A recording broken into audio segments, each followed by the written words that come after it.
तो चलिए शुरू करते हैं दोस्तों। आज हम बात करेंगे डिटरमिनर्स के बारे में। देखिए डिटरमिनर्स क्या होता है, ये निर्धारक होते हैं और ये किसी नाउन के पहले आते हैं और ये नाउन की मात्रा और संख्या को बताते हैं कि कोई जो नाउन है संज्ञा वो कितनी है, संख्या में कितनी है या मात्रा में कितनी है, क्वांटिटी में कितनी है, ये बताने का काम जो है वो निर्धारक करते हैं, यानी कि डिटरमिनर्स करते हैं।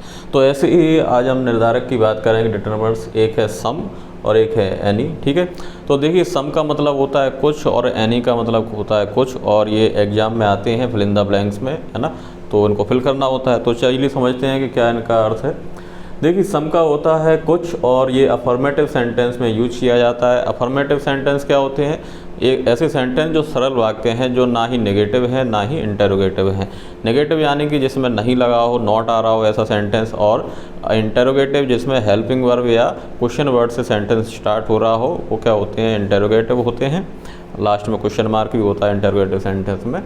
और सिंपल सेंटेंस में ना तो नेगेटिव है ना इंटरोगेटिव, वो सिंपल सेंटेंस है, यानी कि अफर्मेटिव सेंटेंस है। ठीक है, तो अफर्मेटिव सेंटेंस में इसका यूज किया जाता है सम का, और रिक्वेस्ट के रूप में इंटरोगेटिव में भी इसका यूज होता है। यानी कि आप रिक्वेस्ट कर रहे हैं तो वहाँ पे भी हम सम का यूज करते हैं इंटरोगेटिव सेंटेंस में, ये ध्यान देने योग्य बात है।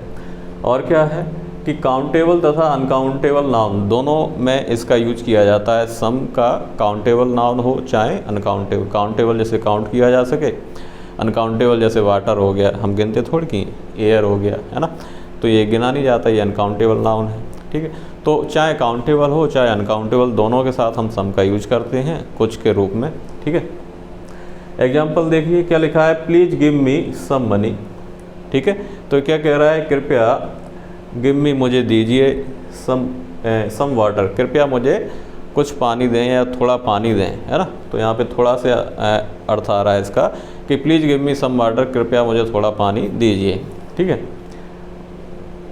नेक्स्ट देखिए क्या लिखा है, C has some flowers of rose, यानी कि सी हैज़ उसके पास हैं, सम फ्लावर्स कुछ फूल, ऑफ रोज यानी कि गुलाब के कुछ फूल उसके पास हैं। ठीक है, नेक्स्ट देखिए क्या लिखा है, सी हैज़ सम क्लॉथ्स, उसके पास कुछ कपड़े हैं। They have purchased some pens, यानी कि दे हैव परचेज्ड उन्होंने खरीदे हैं, सम पेन्स यानी कुछ पेन उन्होंने खरीदे हैं।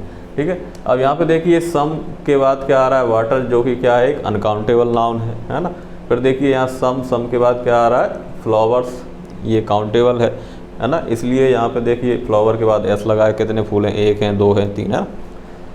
फिर क्या लिखा है, सम क्लॉथ्स, ये भी क्या है, काउंटेबल है, इसलिए यहाँ पे क्या लगा है, एस, प्लूरल बनाने के लिए हम एस लगाते हैं जनरली। ठीक है, फिर क्या लिखा है, they have purchased some pens, अब सम के बाद देखिए पेन आ रहा है, पेन भी क्या है, काउंटेबल है, और एस लगा है, यानी कि सम यानी कुछ मोर देन वन होता है, इसलिए सम के बाद क्या आता है, प्लूरल नाउन आता है। ठीक है, फिर क्या लिखा है, will you please lend me some money. अब आप देख रहे हैं यहाँ पे ये विल हेल्पिंग वर्ब से स्टार्ट हुआ है और लास्ट में क्वेश्चन मार्क है, यानी कि इंटरोगेटिव सेंटेंस है।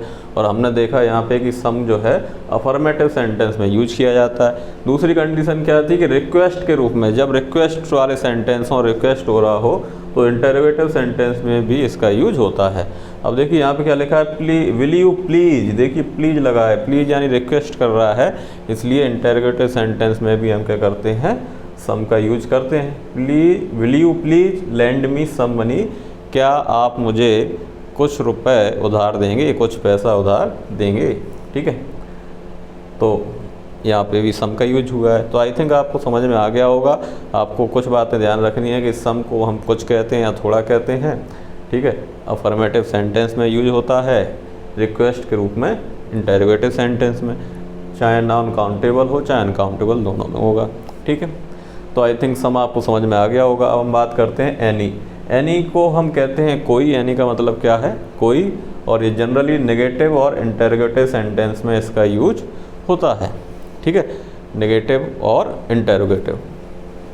फिर क्या लिखा है, काउंटेबल और अनकाउंटेबल दोनों नाउन के पहले इसका यूज करते हैं। जैसे हम सम का चाहे काउंटेबल नाउन हो चाहे अनकाउंटेबल, दोनों में करते हैं, ऐसे ही एनी का भी करते हैं। अंतर क्या है, ये नेगेटिव और इंटरोगेटिव में होता है और सम अफर्मेटिव सेंटेंस में, ये ध्यान रखना है बस।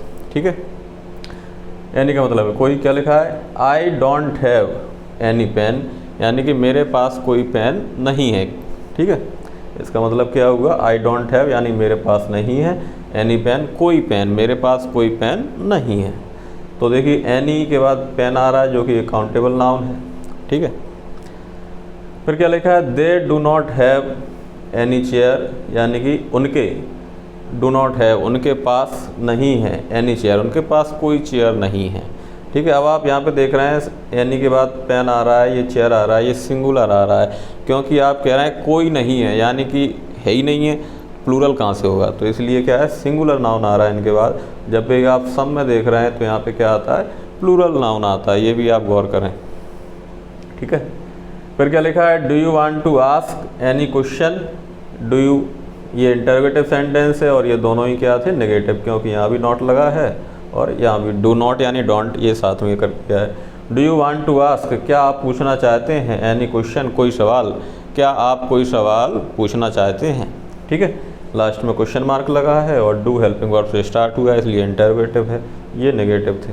ठीक है, फिर क्या लिखा है, I don't want to say anything, I don't want to say मैं नहीं कहना चाहता, एनीथिंग यानी कुछ भी, मैं कुछ भी नहीं कहना चाहता हूँ।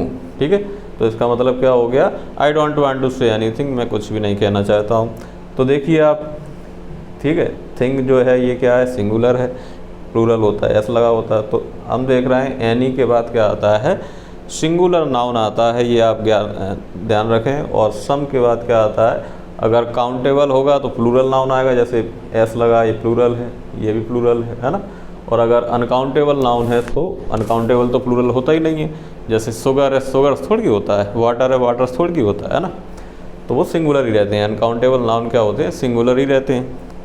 तो आई थिंक आपको समझ में आ गया होगा कि सम और एनी इनका अर्थ क्या है, बस मेन बात यही रखना है एग्जाम्पल में कि नेगेटिव और इंटरोगेटिव सेंटेंस होगा तो आप एनी लगाएंगे, और अफर्मेटिव होगा तो देखिए एग्जाम्पल में आपको ऑप्शन दिया जाएगा कि सम फिल करना है या एनी। ठीक है, तो सम आता है अफर्मेटिव, या आता है इंटरोगेटिव और नेगेटिव, तो बस ये आपको फिल करना है इन दोनों में से। तो आई थिंक आपको समझ में आया होगा, मेरे ख्याल से आपने पूरा वीडियो देखा है, इसके लिए धन्यवाद, थैंक यू वेरी मच।